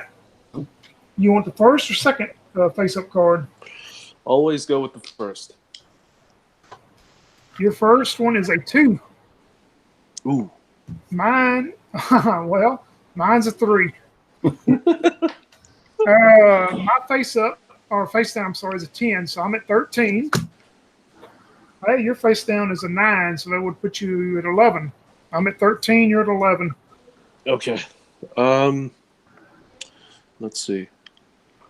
For that determines the initiative, right? Well, no. If you want to hit, you're trying to get the closest one to 21. Okay. So if you want to hit with another card or not, or if you want to stand. Yeah, he's gonna redraw the card using was it the gunslinger? You don't have any. You don't have any grit left, though, do you? No. All of yours. Yeah, Gunslinger, you can redo it, though. You can, if it's lower than a 5. Mm-hmm. Yep, he's going to use that trait to redraw the card. I will put your 2 away then. And your next card is going to, hey, look at that, a queen. Nice. Woo! So you're at 19. All right. I'm at 13. Shoot. I'm going to, of course, draw because I have no choice. I have a 2, so I'm at 15. You're at 19. You can hit, stand, or shoot. He's going to shoot. All right, shoot, and it's automatic hit, 1d6 damage. And that's 5 points of damage. Nice. Yes. Tell me what you do to hit this guy, and he doesn't seem to be getting up now. So the first shot, the previous round, he gets, he shoots at him, and it grazes him, like on the leg or something. And he returns fire and shoots him in his left, shoulder. So he falters to the left. But this time, he aims perfectly and, lets it out. And there's a big hole in the guy's head. There he is. It was a perfect shot as you finish the mountain-looking man as he falls to the ground. James, as all this is transpiring, what would you like to do? I'm going to take out a couple other people then. All right. They'll all be disadvantaged because most of them are still hiding. Yep. Not hiding, behind cover. It's a mess. All right, with both shots or miss? Yep. Mess. We go down to them, and you see what appears to be a group of 6 of them that come out from behind their cover, their rocks and behind the stones or whatever inside the fort they're hiding. And they all start dropping, whatever weapons they have, their stone axes and spears or whatever they're armed with. They seem to be dropping them, and you hear one of them speak out and go, "You don't understand. we're starving to death. We've traveled. We had no food and no water. We were starving. We had to steal the horses and the cows to to live on and to feed ourselves and our babies. You don't understand. And they're all just pleading with y'all at this point. No one seems to be taking any kind of offensive action against y'all at this point.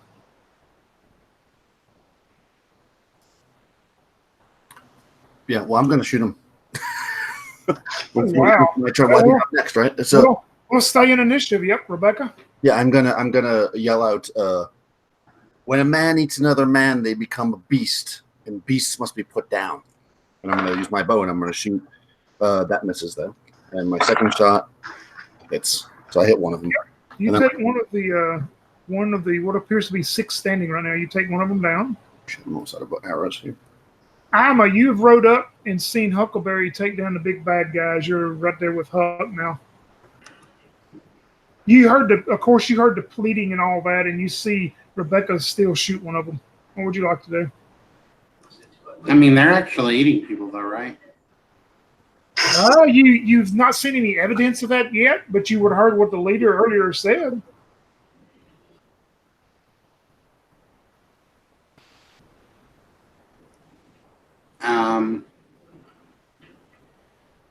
Yeah, I don't know what to do. I'm just like, get up on the horse. The stuff is getting weird. Come on. Huck, limps over there to the horse and rides it. All and right. He says, "It ain't right." And then he drops the accent and says, "It just isn't right for folks to be killed, especially when they're unarmed." And then he's panting. Yeah, if that's all that you two are going to do. If Ima has anything left, if she can, yeah, comes on the horse, she's going to start riding back to town. All right, you head back up to the slope of the hill from the direction you come. Okay, Yeah. James, what would you like to do? I'm firing. You're firing at one of them or two of them? Okay. 2 of them. Well, if they're starting to cluster, I'll shoot at 3 of them then. Shoot at 3 of them, because you can get 3 in a group. That's 2 hits. All right, you take 2 of them down. You savages, you! It is up to them. You see, Rebecca, you see that a couple of the men, they grab their hand weapons and they start running to you, and they're both going to try to attack you. Well, I remember I'm inside all the horses. Yeah, but they saw earlier I rode. They saw where you were coming from that direction. Right, but they have to run through a bunch of horses to get to me. Is all I'm saying. I don't know. Oh, okay. Yeah. That's I went to the back. Remember, so I don't know if that's gonna be difficult for them or not. But Let me see if I'll roll for it and see how one of them's going to get to you this turn. Okay. And he is going to try to smash your head in with an axe. well, that's not very nice. Oh wow! A 5 and a 6, he will do it. Ouch. And you'll take 2 points though instead of 1. You'll take 2 because this thing is heavy. He smashes straight into you with this huge stone axe. Wow, that's not very nice. No, it wasn't. The other one looks towards where you are, James, and starts running. And as he's running, he takes the spear and just throws it straight at you, James. Oh wow, man, these dice are on fire now. He rolled a 5 and a 6. James, you'll take 1 point of damage as the spear strikes into you. And Ima, you're still riding away with Huck? Yeah, she's going to be heading back to town. Actually, I'm after them. It's my turn, actually. Oh, yeah, I'm sorry. You're right. Rebecca, I'm sorry. You're your turn, Rebecca. You got one on top of you. Yeah, he's on me, so I'm just going to grab my hunting knife and jam it in his gut. All right. 2 5s, which hits. I'm going to stab him twice just because I can, even though I'm hopefully one. Okay. I mean, he just hit me over the head. Oh, and that's 2 6s, 2 5s, and then 2 6s. So I grab my knife and I just, because he's really hit me hard, and I just jam him twice, and then we both fall on the ground. Hopefully, Yep. I'm assuming he's dead. He's dead. Yeah. Ima, you're riding away. Huck, are you staying on the horse with Ima as you're riding away? Huck, he's gonna say, "We gotta go back. We ain't gonna abandon our friends. And we ain't gonna let him kill them all.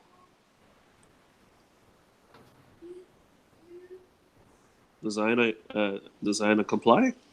I'm gonna keep riding. He's gonna push himself down, off the horse. Why can't you be so stubborn? You still owe me 5 arrows, and I'm trying to save your life. I got nothing to lose. I lost everything out there. Back in the East. Whatever I own, if I die, then you can keep it. This is Yeah, Huck, you can do that, and you can still have one action if you want to do something. You got yourself off, before you got too far away from the group. So, Right. He takes out his rifle, and he sees that the groups have re-engaged and that they're not defenseless. So he's gonna shoot into the ones that are attacking one of you his see, friends. you see one that is fixing to be right on top of Rebecca, and you're going to see one that is there engaged with James. Yeah, he's gonna go for one that's attacking James, All right.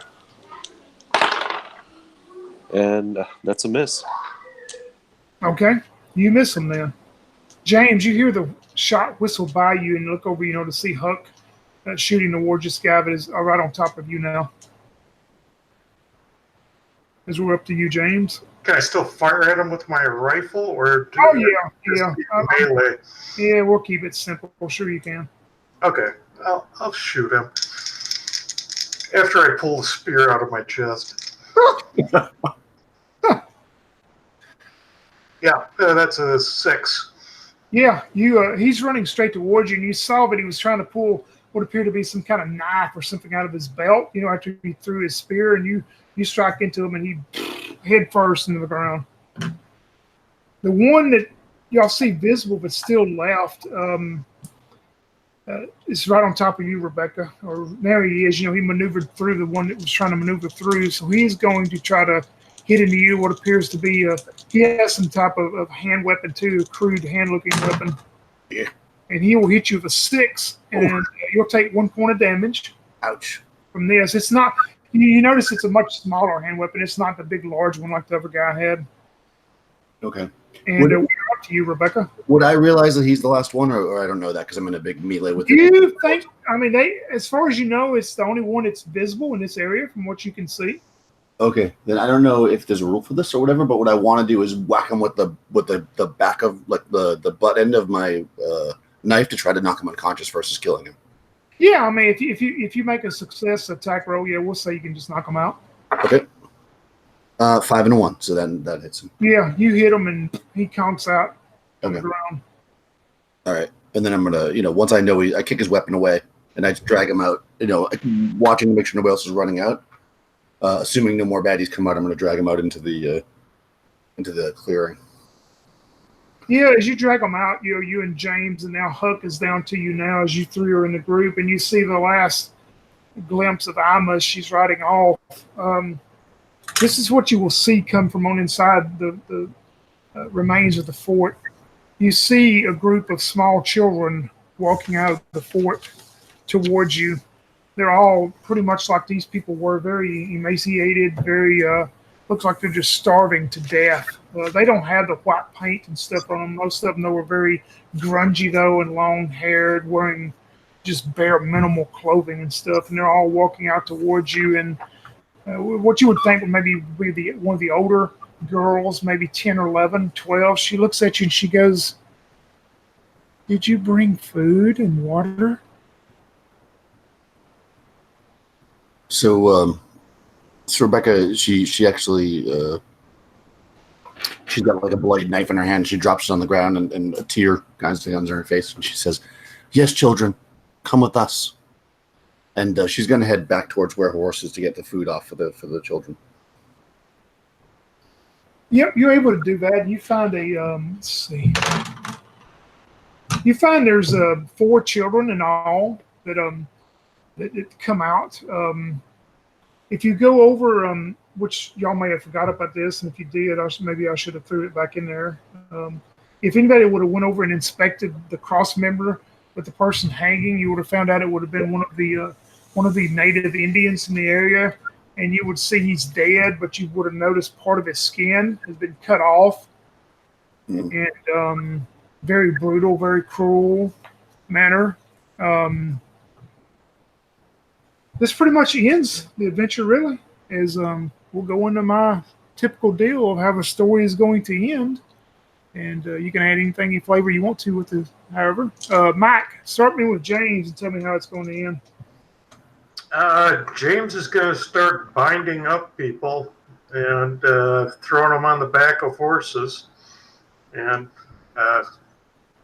if they're still alive, they get to ride. Otherwise, they get to be slumped over the back. And he'll just woodpile them if he has to. But he's going to bring them back to town. These people are murderers, and they're going to get their due.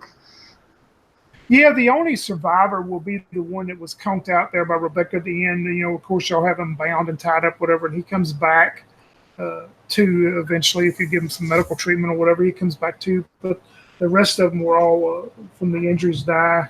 Of course, you had the 4 children also. But yep, that sounds good.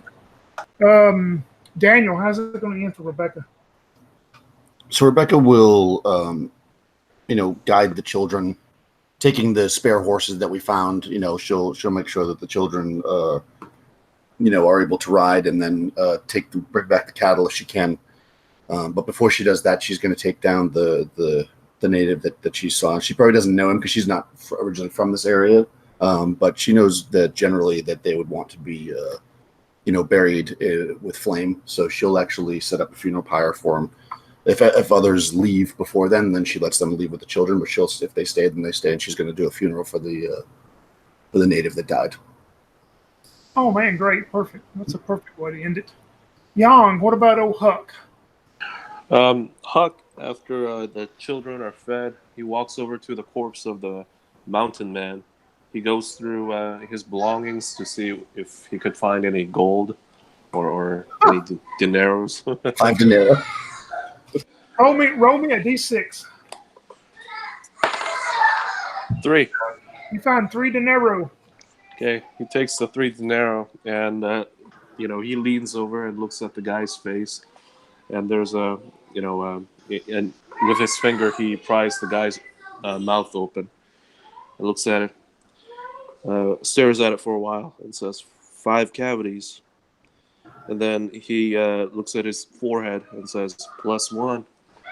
Well, you got a lot of cavities, my friend. And then he stands up and limps over to the rest of his group. Roll me a standard test, 2D6, as you're looking at his mouth. Excuse me. Yeah, he was coughing because there was so much stench. And I rolled 5, so that's a success. Yeah, you find a gold filling tooth that you can take. Hey, what do you know? These are the teeth that chomps upon the flesh of other folks.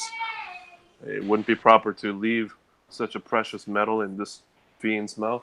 He just pulls it out. All right, perfect. Crystal, Alma has been riding off in the sunset. She gets out to the gate, and then she kind of has a change of heart and goes back. What gate? Whoa! I don't know what you're talking about. What gate? Or not gate, but she was riding off. Yeah, so she decides to go back. Okay, I got you. And then go back. So as everything is kind of wrapping up, and she'd come back and help feed the kids and everything. And so Huckleberry has these 3 Domingos, and he's walking out of the house, maybe putting the gold tooth into his pouch or whatever.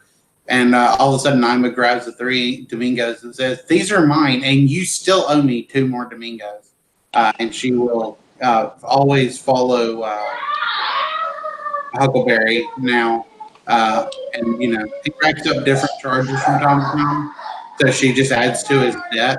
But she never finds out about the gold. Yeah. She never finds out about the big treasure she always finds. She's always walking in and taking his last 2 or 3 Domingos. But then there's a ruby in this guy's eye, or a really fine necklace worth hundreds, and she never knows about that stuff. Actually, in his pocket there are about 15 dineros, and Huckleberry always like jingles those 2 dineros and says, "Well, I don't think I'll ever gonna give these back to her since she's following me around." And that's the end for Huckleberry. Hmm. Perfect endings, one and all. I will tell you now how the story is going to end. Um, you get back to Palewater with the children and the bodies and the one um, white painted faced survivor after you tend to his wounds and get him recovered. This is basically what he will tell you. Of course, he speaks very good, English and stuff. I mean, he appears to maybe be a halfway educated person. He tells you the man that was dressed with a cap and a mountaineer looking outfit that well, we had been following him for quite some time. He promised. He told us we were going to the promised land, the land filled with milk and honey, and we were starving to death. And we've got to where we had no food and no water, and what little food and water he would take. And he told us that the prophets had spoken to him and told him that we had to eat the flesh of the horse and the flesh of the cows. And then it got to the point of he said he had a vision one night that he was spoken to, and he made us start calling him the saint. He told us he was a saint and he was going to save us all to keep following him, but to do so we had to eat flesh of man. None of us wanted to, but our children were starving. We had to do what we had to survive. And he come back with those 2 horses, him and Jagar. And he would have told you Jagar was the big guy that's drowned into you, Rebecca, with the stone axe, the big axe. He was a mean man, but they come back and said that they killed 2 men that had a camp set up and took the horses, and some of us were trying to make plans to get away, and then you found us. We were starving to death. But he wasn't the saint. It looks like you all were the saint. That is the end of the adventure known as Dead Saint in Palewater using Tiny Gunslingers by Gallant Games.